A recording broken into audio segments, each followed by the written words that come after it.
સૂત્ર અર્થના રહસ્યો. પ્રણામ. મોપત્તીના 50 બોલ. ક્રોધ, માન, માયા, લોભ પરિહરો.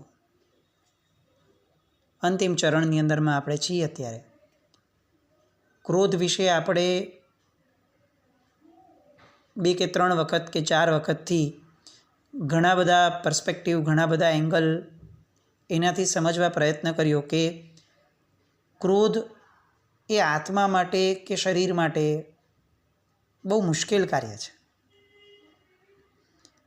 એવી જ રીતે માન, માયા અને લોભ, આ જેટલા આપણે એંગલ આપ્યા ક્રોધ માટેના, એ દરેકે દરેક એંગલ માન, માયા અને લોભ એને પણ લાગુ પડે છે. મૂળમાં આપણે ત્યાં કષાયોની સંલીનતાનો તપ કીધો. આ એક બહુ સરસ મજાનો અભ્યંતર તપ છે. સંલીનતા એટલે અંગોપાંગ સંકોચી રાખવા, આવું આપણને ખ્યાલમાં છે. અને એ એક પ્રકારનો બાહ્ય તપ છે. જેમ ઉપવાસ, એકાસના, બિયાસના વગેરે કરવું એ તપ છે, એવી રીતે સંલીનતા એવો જ એક પ્રકારનો તપ છે. તો અભ્યંતર જગતની અંદરમાં સંલીનતાનો એક અર્થ ઊંડાણમાં ઉતરીને એમ કહે છે કે કષાયોની સંલીનતા રાખવી એ પણ તપ છે. એટલે શું? તો કે જે રીતે અંગોપાંગ સંકોચીને રાખવા, શરીરના અવયવોને સંકોચીને રાખવા, એવી રીતે ઇન્દ્રિયોને સંકોચીને રાખવી એ એક તપ છે. એવી જ રીતે છઠ્ઠી ઇન્દ્રિય મન, એને સંકોચીને રાખવું એ તપ છે. એટલે જેવું મનને કશાય કરવાનું મન થાય એટલે તરત જ એને સંકોચીને રાખી દેવું કે નહીં, આપણે કાંઈ નથી કરવું, મૂકો શાંતિથી. એને અહંકાર જાગ્યો, કોઈકે આપણા અહંકારને છંછેડ્યો. એમણે એવા વાક્યો કીધા કે જેના કારણે આપણને એવું લાગ્યું કે હારું મને કોઈ કહી ગયું, મને.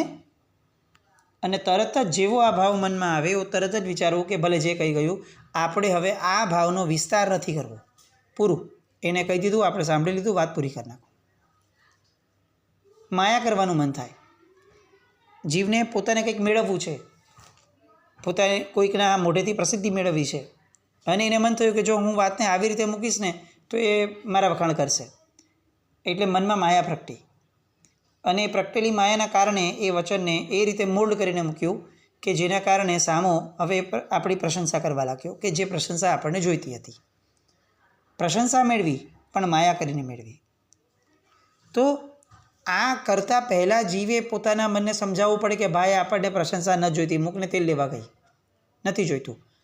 આ કષાયોની સંલીનતા છે, લોભની સંલીનતા. ઓલરેડી આપણી પાસે ઘણા પૈસા છે, ઇનફ છે. કદાચ જે માર્ગે આપણે ચાલીએ છીએ, જે વ્યવસાય બિઝનેસ કરીએ છીએ, એના આધારે બીજા પણ હજી મળતા જ રહેશે. પણ તોય હવે એમ થાય કે નહીં, નવી સ્ક્રિપ્ટમાં એડ કરવું છે, એમાં ઇન્વેસ્ટ કરવું છે, ગોલ્ડમાં ઇન્વેસ્ટ કરીએ, કોઈ શેરમાં ઇન્વેસ્ટ કરીએ. એવા સમયે મનને સમજાવવું કે ભાઈ આ લોભ કેમ કરવો છે. આ એક સ્ક્રિપ્ટની અંદરમાં ઇન્વેસ્ટ કરવાથી કદાચ મળશે તો 50,000, લાખ, 2 લાખ, 5 લાખ, 10 લાખ મળશે. પણ સામે આ એક શેર જે ઇન્ડસ્ટ્રીમાં રોકું છું, ઇન્ડસ્ટ્રી જે પાપ કરે છે એ પાપના અનુમોદનના કારણે જેટલા રૂપિયા મળે છે એના કરતાં કંઈક ગણા ભાવ મારે ભટકવું પડશે. આવું વિચારીને પણ મનને કહી દેવું પડે કે ભાઈ તું શાંતિ રાખ, લોભ બંધ કરતા રહો. કષાયોની સંલીનતા, આ આપણે ત્યાં માર્ગ કીધો છે. આવી કષાયોની સંલીનતા જ્યાં સુધી જીવ ઊભો નથી કરતો ત્યાં સુધી બાહ્યની અંદરમાં એ ગમે તેટલો ધર્મ કરે છે, ગમે તેટલી નવી આરાધનાઓ કરે છે, ગમે તેટલા નવા ચઢાવા લે છે, નવા ઉપદાન કરે છે, ઘણું બધું કરે છે જે સારું જ છે, એની કોઈ કમ્પેરિઝન જ નથી કે એ નબળું છે. પણ એ કર્યાથી જે મોક્ષની ગતિની અંદરમાં ફરક પડવો જોઈએ એ ફરક નથી પડતો. કેમ?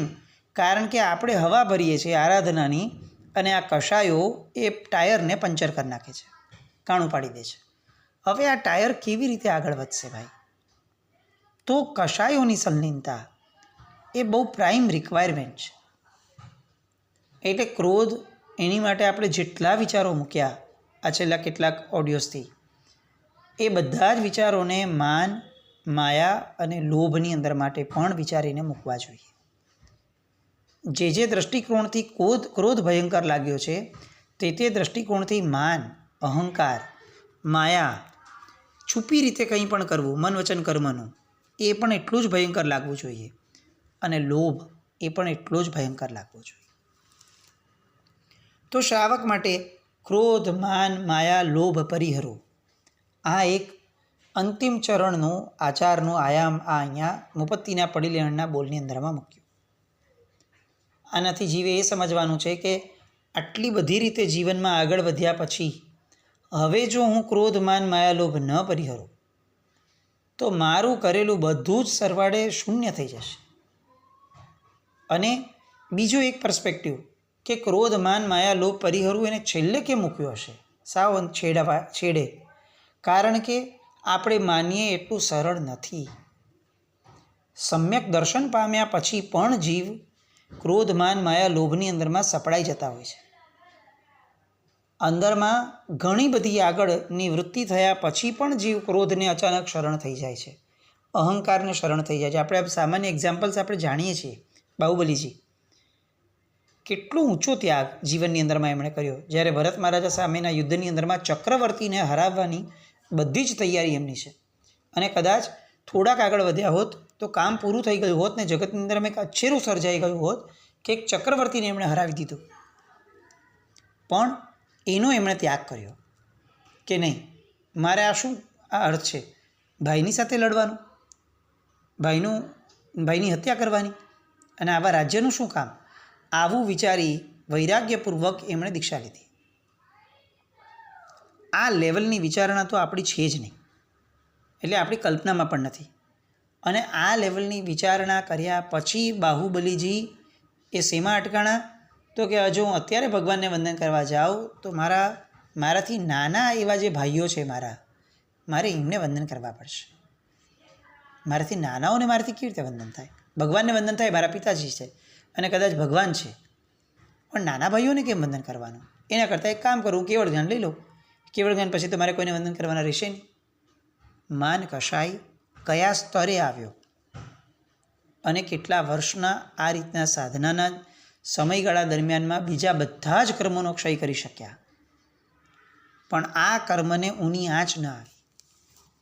ભલું થાય બ્રાહ્મીને સુધરીનું કે જેમણે આવીને એમને રિયલાઇઝ કરાવડાવ્યું અને એમને કેવળ જ્ઞાન થઈ ગયું.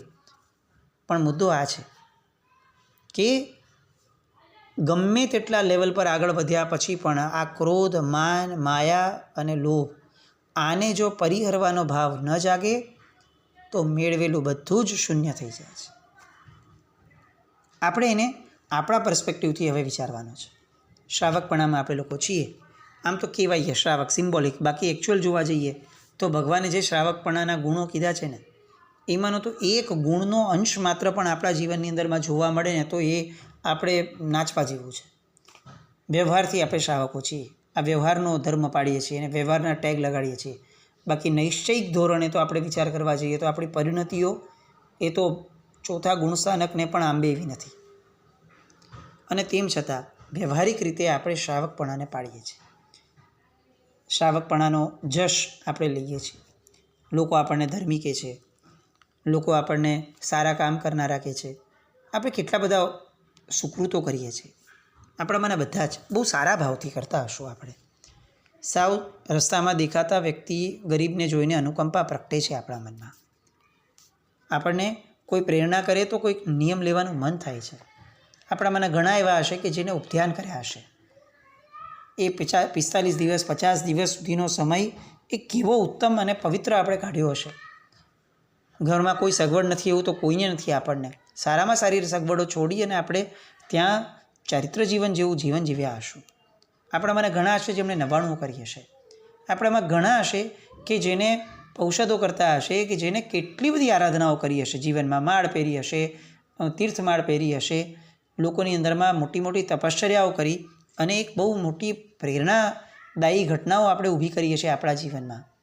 આટલું બધું આપણે કર્યું હશે. આપણામાં ઘણા એવા હશે. હવે પગ માંડી અને બેસી અને એકવાર વિચારવાનું આ છે કે આટલું બધું સરસ થયા પછીથી જો આપણે આપણા અભ્યંતર શત્રુઓ ક્રોધ, માન, માયા અને લોભ, જો એને આપણે હણશું નહીં અથવા એને નબળા નહીં પાડીએ તો આટલી બધી કરેલી આરાધનાઓ, લોકોની અંદરમાં મેળવેલો જશ, પ્રભુને કરેલી વિનંતીઓ, બહુ સાચા હૃદયથી કરેલી કાકલુદીઓ, એ બધું એળે જશે? આ બહુ વિચાર કરવા જેવો છે. કારણ કે આ કશાયો એ તો સંસાર વધારનારા છે. હવે જો એ કશાયો આપણે છોડતા નથી તો સંસાર ટૂંકો કેવી રીતે થશે? અને સંસાર જો ટૂંકો ન થાય તો આપણે આરાધનાઓ જે મોક્ષ માટે કરી હતી એ મોક્ષ કેવી રીતે મળશે? આ ગણિતો આપણે જાત સાથે બેસીને હવે ક્લિયર કરવા પડશે. અહંકાર કેમ સાચવીને રાખવો છે? માયાઓ કેમ કરવી છે? એટલે શું? મારી છાપ સારી કરવા માટે, કોઈ એક વસ્તુ ઈચ્છિત મેળવવા માટે, મારું ખરાબ ન દેખાય લોકોની સામે, એની માટે કેટલા તરકટ કરવા છે? કેટલું શું લઈને જવાનું છે? આ જગતમાંથી 70-80 વર્ષના આયુષ્યમાંથી જ્યારે વિદાય પામશું ત્યારે શું લઈને જશું? કોઈએ વાહવાઈ કરી તોય શું, ન કરી તોય શું? કોઈ કે આપણને સારા શ્રાવક ગણ્યા તોય શું ને ન ગણ્યા તોય શું? આપણે શ્રાવકપણાના વ્રતો લીધા તોય શું ને ન લીધા તોય શું? 70-80 વર્ષ પછી આ બધી વસ્તુઓ જે માયા કરીને આપણે ઊભી કરીએ છીએ, કોઈકને ખુશ કરવા માટે, કોઈકના બે વખાણના શબ્દો લેવા માટે કરીએ છીએ, આ બધું ભવાંતરમાં ક્યાં કામમાં આવશે? આત્મસાક્ષી વિના કરેલો ધર્મ એ તો પુણ્ય પણ નથી આપતો, તો ભવાંતર સારું કેવી રીતે કરશે? આવા વિચારો મનને આપવા જેવા છે.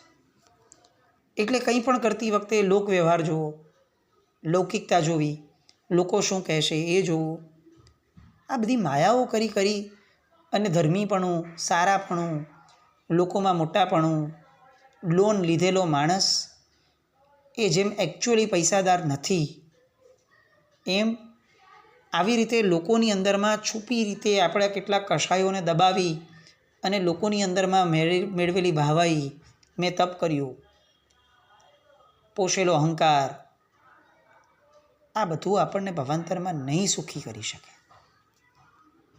આવું જાતને સતત કહેતા રહેવું પડશે, જાતની સાથે બેસવું પડશે.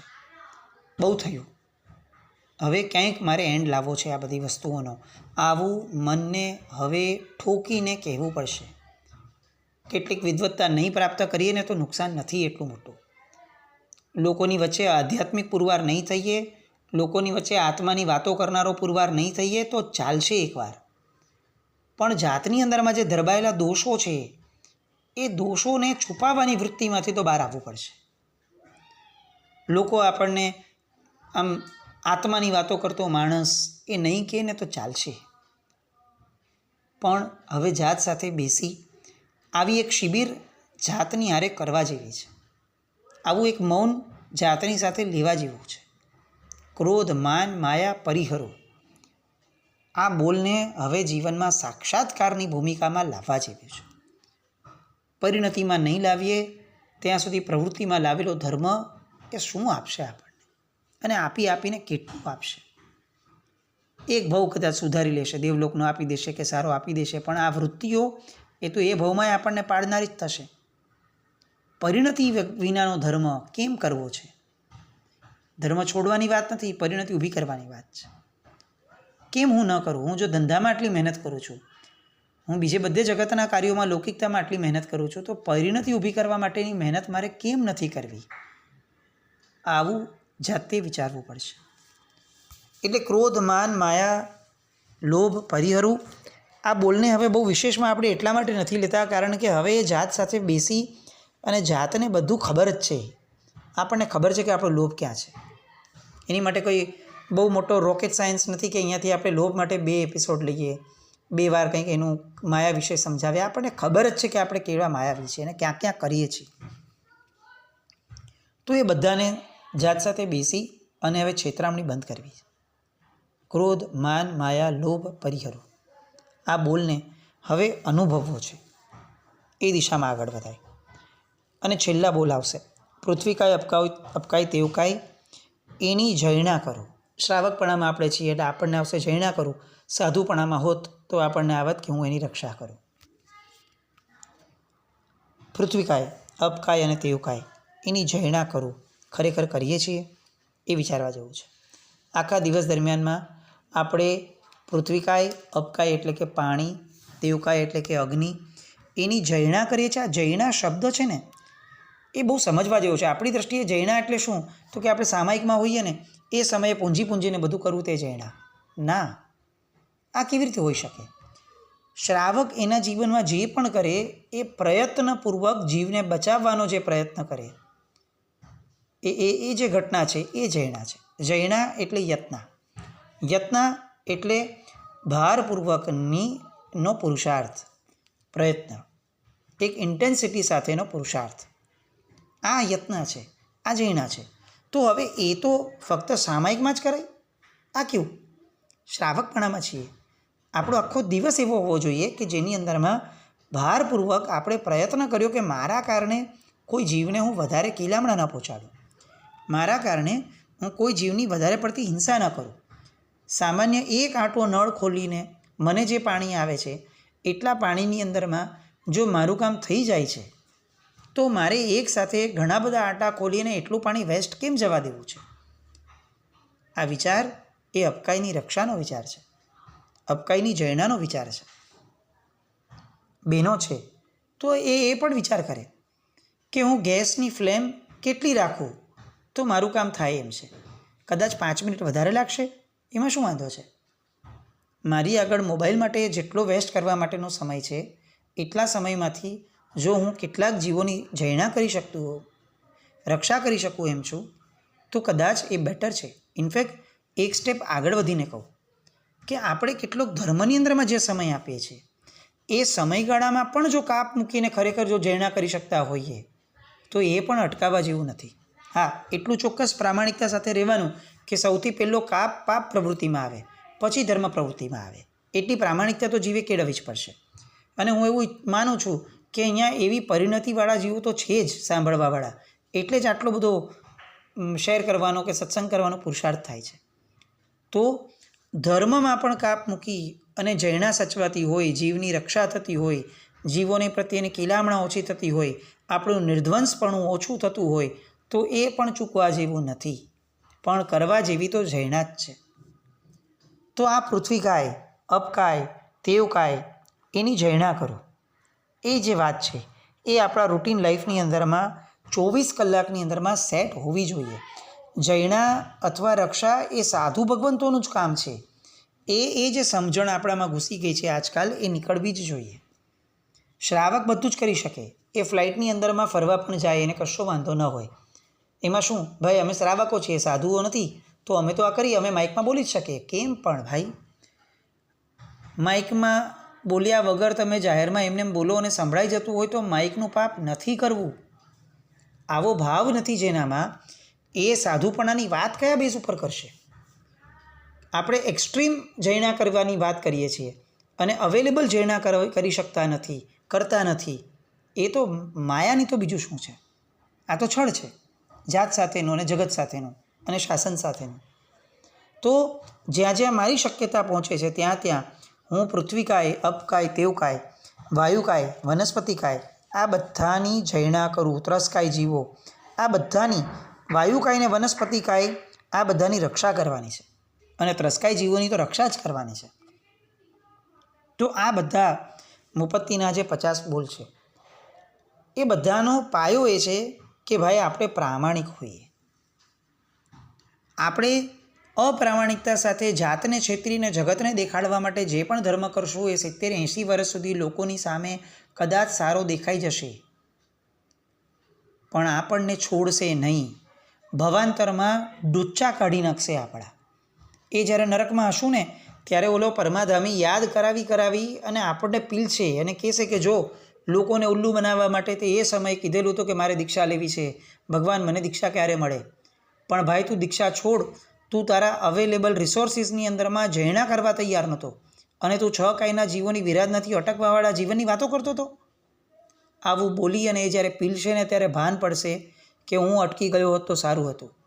તું જ્યારે તારા દેશની અંદરમાં ટ્રેનમાં ફરી અને તારા મનને આનંદ મજા આપી શક્યો હતો એમ હતો, તો એ સમયે એરોપ્લેનમાં બેસી ફ્લાઇટના પાપ કરી અને ફોરેન ફરવા કેમ ગયો?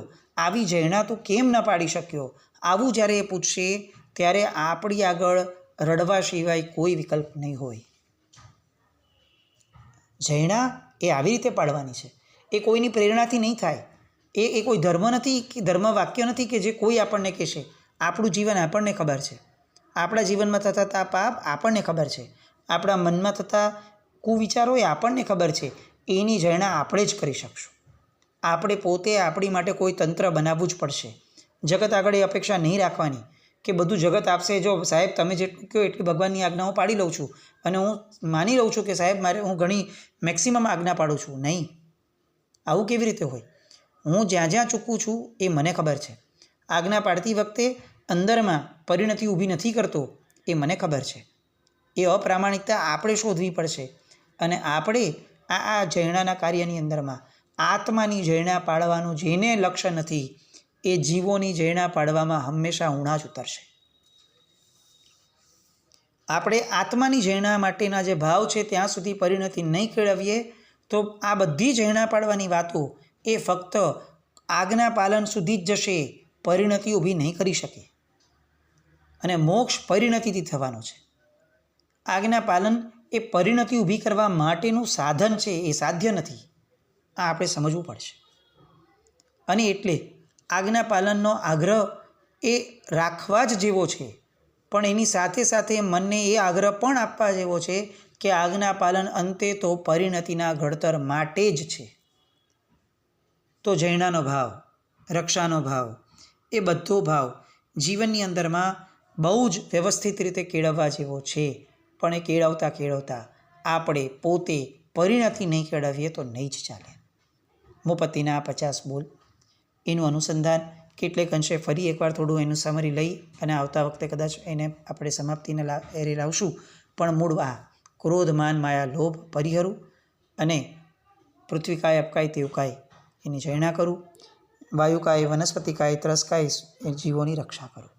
આ બધી જ વસ્તુઓને પ્રામાણિકતાપૂર્વક જીવનમાંથી શોધી અને આપણે એને પૂર્ણ કરનારા બનીએ એવું કંઈક આપણા જીવનમાં હવે તો પ્રગટ કરીએ. આવું કંઈક કરીએ જ એવી શુભ મંગલ કામના સાથે. જીના કંઈ પણ બોલે તો મિચ્છામિ દુક્કડમ. જૈનમ જયતિ શાસન.